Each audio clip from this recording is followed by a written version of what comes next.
संतोष देशमुख हत्या प्रकरणासंदर्भातली एक्सक्लुझिव्ह बातमी आपण पाहूयात। वाल्मिक कराडच्या चेल्यांनी संतोष देशमुखांची हत्या आपणच केल्याची कबुली पोलिसांसमोर दिलेली आहे।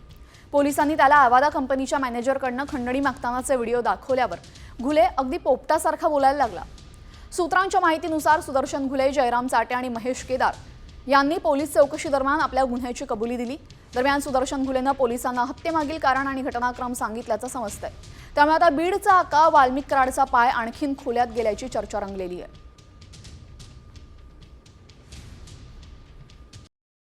सामाजिक कार्यकर्त्या अंजली दमानी आपल्यासोबत आहेत। ह्या संपूर्ण प्रकरणामध्ये आता हत्येचा जो जबाब आहे तो दिलेला आहे, कबुली दिलेली आहे।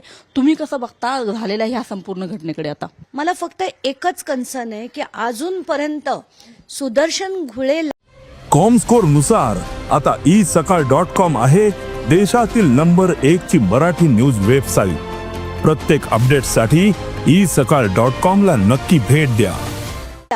त्यांनी जो टोळी प्रमुख केलंय, नाही टोळी प्रमुख असं त्यांचं दिलं गेलंय आणि वाल्मिक कराडला त्यांचा सूत्रधार म्हटलं गेलंय, तर त्याच्यातनं कुठेतरी याला पळवाट आहे की काय अशी शंका माझ्या मनात आहे। फाशीची शिक्षा ही ज्या सगळ्यांना झाली पाहिजे त्याच्याबरोबर ती वाल्मिक कराडला पहिली झाली पाहिजे।